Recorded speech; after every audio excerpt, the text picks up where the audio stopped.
t'as la route qui contourne ces buttes.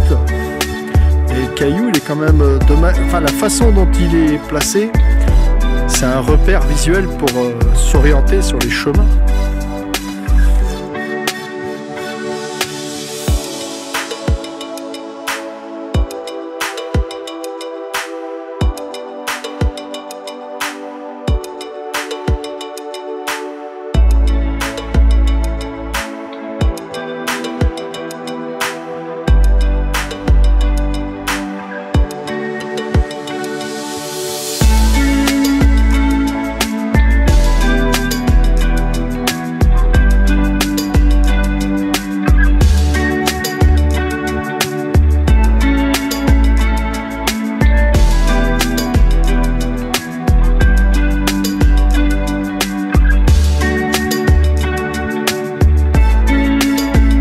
Voilà, la pierre repère. Elle est là. Et on va ici. Tu vois, c'est la suite du chantier qui est là-haut. Voilà. C'est là. Donc en fait, il n'y a pas d'empreinte, à part les empreintes d'animaux. Donc après, hop, hop, hop, hop, hop. Voilà.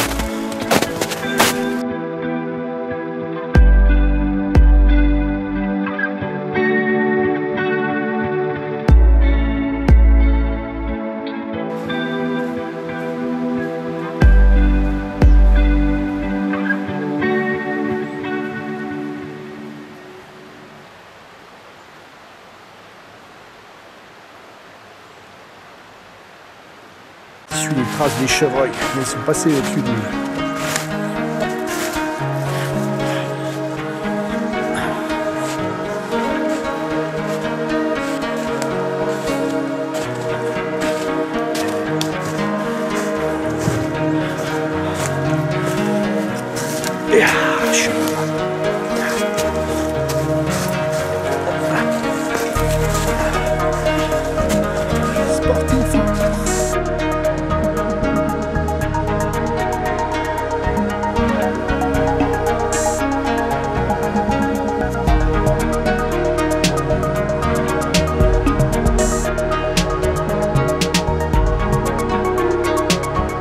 Plante bien tes pieds dans la neige, tu risques rien, t'as les bons crampons.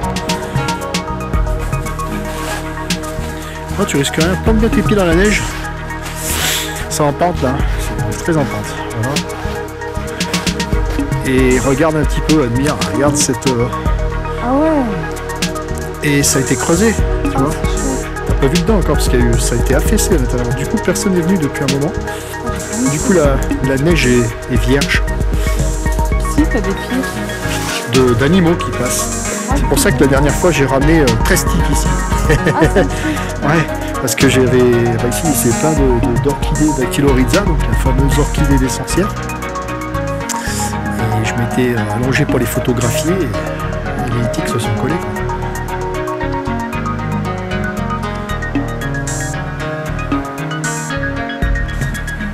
Allez, c'est vierge, il y a des animaux qui sont passés. Voilà, une des fameuses roches étranges, les pierres étranges de Chartreuse. Voilà. Donc ici on a un magnifique bloc naturel à la base, donc et couvert de mousse. Donc je l'appelle la chapelle naturelle de mousse. Avec une, on peut voir que un passage y a été sculpté pour entrer. Ça fait 1,80 m, j'avais mesuré, pris des plans, des mesures. Et on dit que ce lieu est un ancien site mitraïque. Voilà, donc on peut rentrer à l'intérieur de cette chapelle. Donc on voit bien qu'il y a eu un aménagement qui avait été fait. Voilà. Ici, tu vois, quand on marche, on a l'impression que c'est creux ici. Et quand tu creuses, tu trouves des morceaux de faïence ou de poterie. C'est impressionnant, j'ai eu peur. Et là, il y a eu des affaissements en fait. Ouais. Et dans les affaissements, des arbres ont poussé depuis, tu vois. Ouais, ouais. Bah, là, c'était sculpté aussi, hein, on peut voir.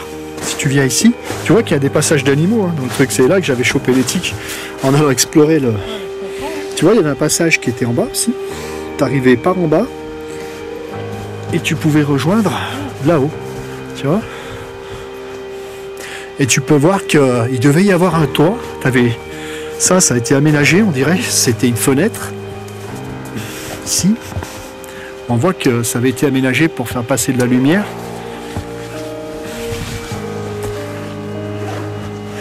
Voilà.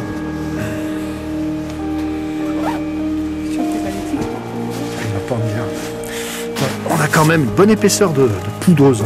Voilà. Donc voilà, le passage était étroit. Je sais pas ce que les gens faisaient dans ce lieu. On dit que c'est un ancien site de culte païen. Alors païen, on n'est certainement pas loin. Quand on sait que... Voilà, vous voyez qu'il y a comme une fenêtre. Quand on sait que... Païen, ça pouvait être un ancien lieu de culte mitraïque, comme il est souvent énoncé. On voit qu'il y a eu quand même... on dirait qu'il y a eu des aménagements de conçus dans ce lieu. On voit ici des entailles, il y a eu des aménagements et je pense qu'autrefois il y avait même un toit qui avait dû être aménagé. Depuis des arbres poussés dedans. Voilà. Donc c'est une des curiosités du coin local. Elle est encore assez difficile à trouver. Et vierge depuis la dernière neige. Personne n'est venu ici. Donc un endroit tranquille. On prétend également les sorcières venaient y tenir des sabbats. Et on trouve également au printemps et l'été des plantes de sorcières, dont la fameuse belladone. Voilà.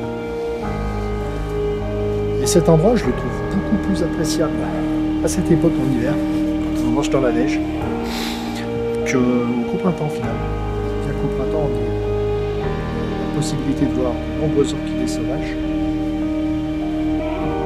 Qu'est-ce que t'en penses, Maya? C'est une belle découverte.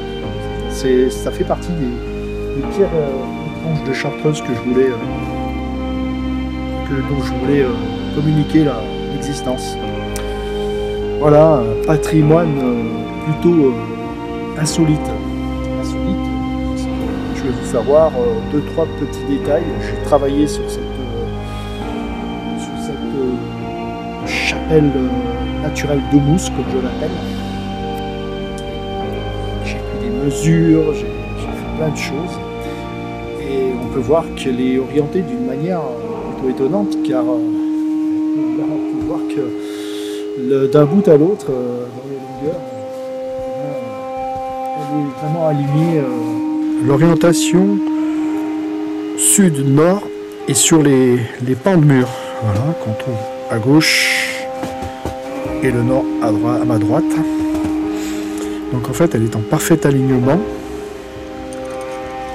On va le voir. Hop. Parfait alignement. Hop. Avec l'est et l'ouest. C'est assez remarquable quand même. Voilà. C'est l'est et l'ouest. Donc, partie flèche nord. Voilà. C'est plutôt insolite ça. Voilà. Alors, pur hasard, peut-être.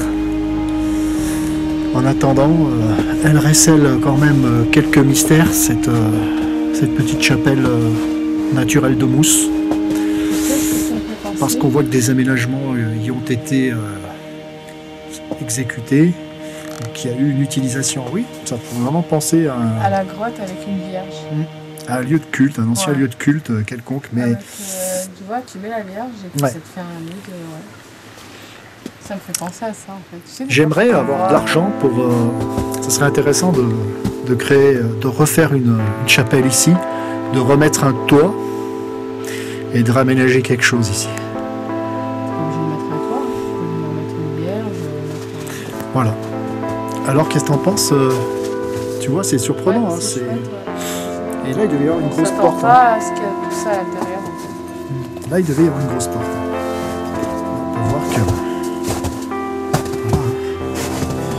Il y avait des fixations dans le mur. On peut voir là, La porte devait se fermer sur le bord là.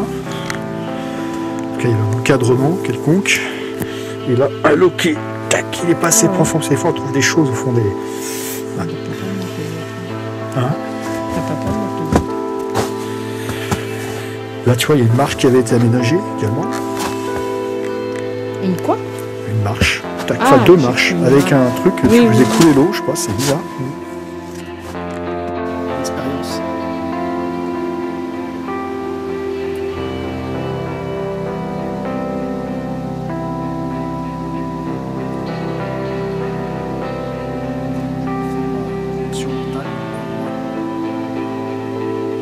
L'énergie du lieu est parfaitement idéale. Et alors là,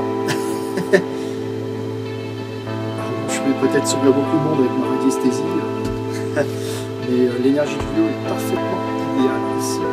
C'est un lieu de ressources. Alors pourquoi? Peut-être que l'action de la roche, le mouvement du sol, le taylorisme du lieu, donc l'énergie du sol, en harmonie avec la roche et les énergies cosmiques ou solaires, a créé un champ énergétique idéal pour le bien-être de la vibration personnelle. Donc, ici, j'ai l'impression que c'est un lieu où on se recharge. Je vais poser un peu plus de questions.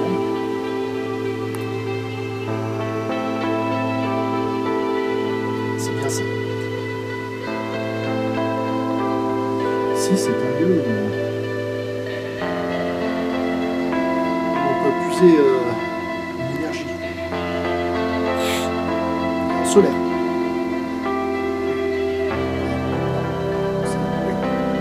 Entendu le visage. Oui. C'est une énergie solaire. C'est quoi la différence une énergie solaire? Il y a une réaction plutôt étrangement entendue, mais c'est solaire.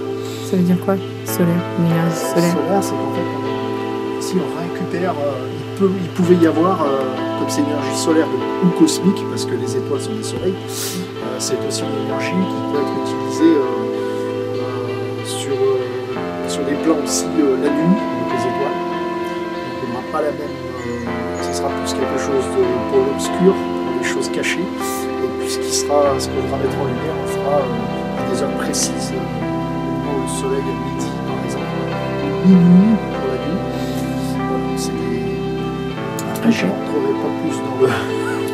Non, mais je voulais savoir l'énergie solaire. Et ce lieu pouvait être rechargé énergétiquement, utilisé à des fonctions. Oui, mais des fonctions, des bonnes choses, pas des mauvaises choses. Il faut faire les deux comme on a envie, mais l'idée c'est de faire des bonnes choses. Ah, oui.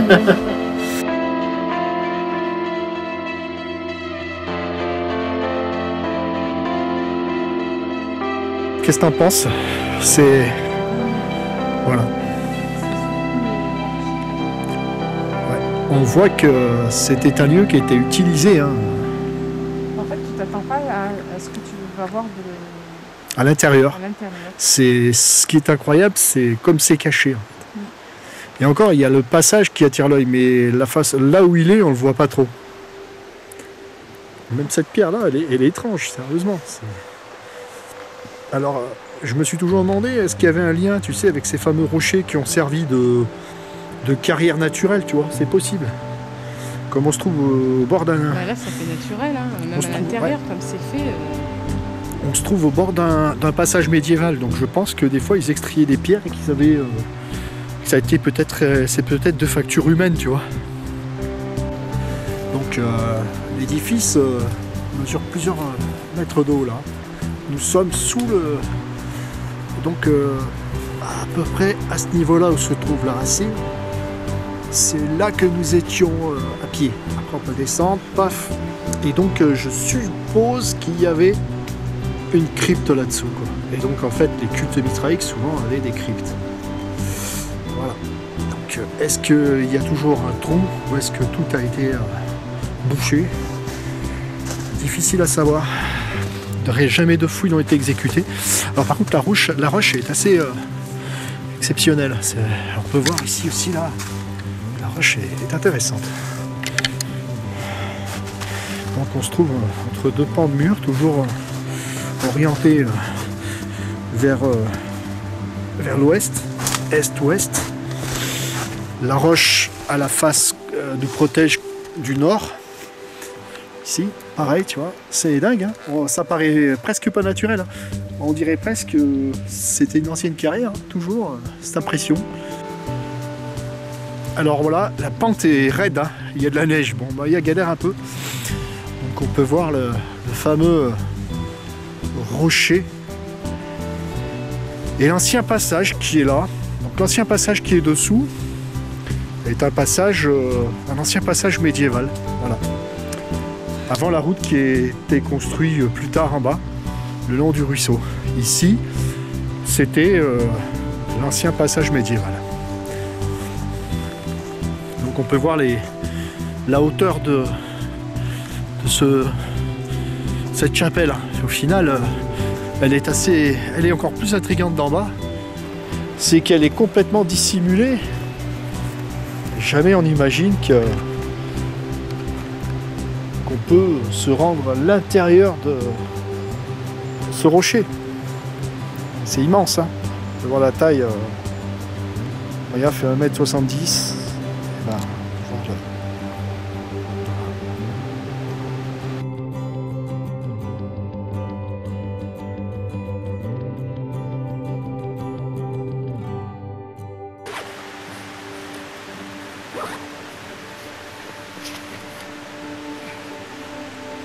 c'est insolite. Voilà, donc les fameuses pierres étranges de Chartreuse. C'est derrière cette paroi là, à peu près 5 ou 6 mètres de haut là, que se trouve donc cette arche taillée en bas là.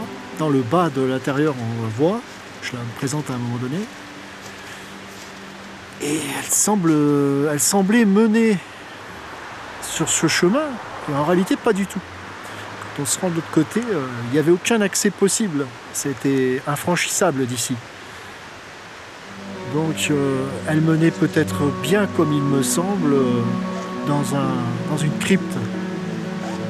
Voilà.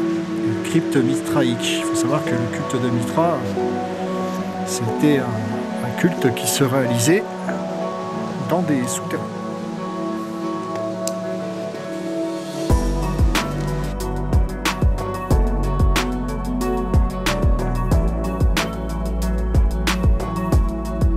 Bon, alors avec maintenant on va aller voir ce qui se trouve là-bas. C'est qui mène ce petit sentier. Juste par curiosité. Ouais, mais il y a des traces de bêtes en fait. Justement, c'est les bêtes qui empruntent ce chemin. Après, on sait que pour le retour, on passera la pierre qui nous a guidés vers ce passage, vers ce sentier.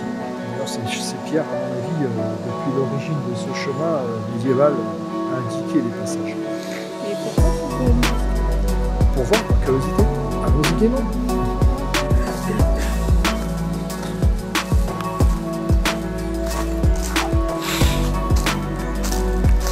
Au soleil. C'est magnifique. Ah, très beau soleil. Très belle forêt. La Chartreuse est magique.